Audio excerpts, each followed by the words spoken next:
90% of startups fail. That's why the power law applies. Only 10% has a chance for success. But what are the lessons from a 917V POV that you learn there that you now apply to how you execute this still constant search of amazing startups that you guys are doing? So the nice thing about 917 Ventures that, again, we're a venture builder. It's a safe place to experiment and to basically fail, right? And I always tell the guys, it's either we're right or we're learning. We have a few, actually we have a lot. Again, from 1,536 and then now 13.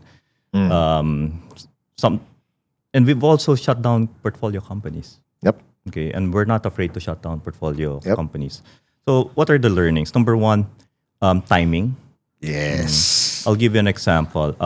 During the pandemic, we built a lot of pandemic startups, online grocery, because Filipinos can't go out, right? And therefore, but they need groceries, and therefore we set up a online grocery with a really, really good partner.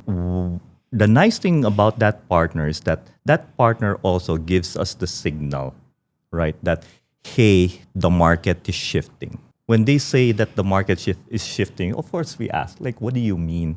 Like, hey, Vince, we see our offline business picking up again. They're back. They're back. And therefore, Filipinos stopped literally buying online and started going back to the groceries.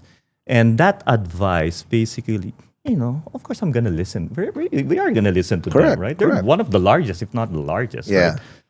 In this space that, hey, customers are going back, right? What are we? What do you want to do? But we decided, right, to wind it down, and it was a good decision for us. We built an asset; it's there, and as you know, in e-commerce, those are reusable assets. Another pandemic company or startup that we launched, or we have 2 education plays, edtech plays, meaning you can online tutoring from home because that was very difficult back then. And then we also have a coding bootcamp back then. But what we realized is that it's good. It's not that bad.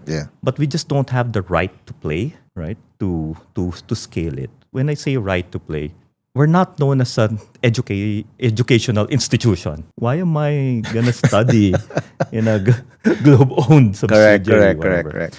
So we don't have the right to play, and therefore we make a decision. Some are just all about timing. We tried experimenting with the death tech business, but we're not ready. It's a massive market, but we're not ready for. Okay, do we have a right to play in that space? And we just said no. Right. But it's a huge market. So a lot of things can be timing, can be the customer change their behavior immediately, and if you want to pivot, you'll just have to spend again so much money, right? To your platform, and then obviously right to play. We just don't have the right to play in that space. No, but that's the beauty about startups and having an environment like this is that. Again, if it's timing, there's always going to be room for a mulligan. You can do a do-over down the road, maybe in a different iteration and whatnot, when the timing is right and maybe that the right team is in play. Because all these learnings that you accumulate, you can apply on a different startup that, hey, I've seen this happen before. Or you can just try again in a different iteration of it, do a do-over. And you know now what not to do as well. And the pandemic absolutely changed. Again, when it first caught up, pandemic way, right? We were looking at a world that's different. Another good example, live streaming, right? Totally changed because when the people went out again, one thing they lost is their unprecedented attention span. On demand is king all of a sudden again. And so, okay, that's it. So things have to shift. Right? And these are the things that are very, very important. But I want to understand now, right? So you now have the successes, right? But I want to understand the perception of corporate venture builders might play it safe. Perception, obviously, that's not reality. I want to understand what are those stigma that you are trying to build that you want to kind of break regard against kasi, okay, you don't risk, you have sweldo and whatnot. Pero it's not the reality. Because I remember several analogies. A couple of Philippine startup weeks ago, I bumped into some of your we call them venture builders. I was like, yo, how are you guys doing in 917V?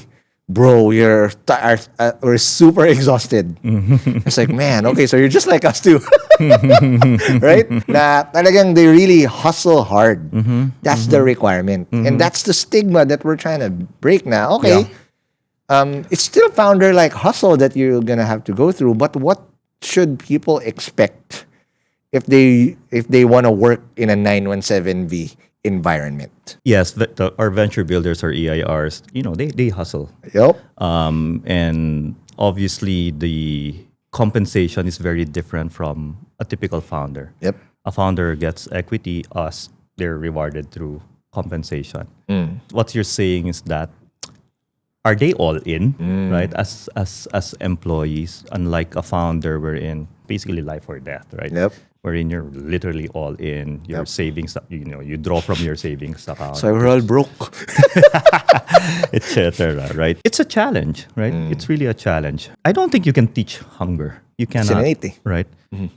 But I think we were able to build a system that can reward our teammates, and therefore a system wherein they're properly incentivized so that they'll work hard. So the output's still the same. The output is still the same. Okay. And in the founder mindset, that's basically equity ownership. Work hard, therefore your equity value increases, right? Yeah. It's different. We have a fantastic HR team. They built a really, really good reward system for our teammates. If you're here, it's super difficult to leave the company, right? Because you get the best of both worlds. You solve tough problems. You create impact. You're kind of okay because you're going to get payrolled. You're employed by one of the best workplaces in the country, right? And in an event that you leave, easy, right? You can go to a startup. You can go to big corporate. Join an innovation group. Now, how do you teach that? It's super difficult to teach the founder mindset. In Globe, we have a core value wherein we say, care like an owner. So here, I always ask my guys, if it's your own company, your own money, are you going to do that project? Are you going to sponsor that event? If it's your own money. That kind of changes the... Right. Diba? Different perspective again. Different perspective. When they do that, then the caring like an owner happens. But most importantly is really, how do you align the purpose of the company to the personal purpose of our employees? Most of our employees are millennials and Gen Zs. And the common denominator is that they want to create impact here. And the best way to create impact is that if you can be backstopped by the right infrastructure. And that's what we have here. Okay. And as mentioned earlier, my number one focus is investing in people. And everyone knows this.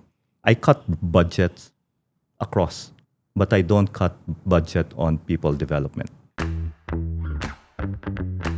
Inside Innovation, Stories from 917Ventures is brought to you by HustleShare. To learn more about the hustle behind the venture builder, tune in to the full episode because there's more lessons to learn with every story.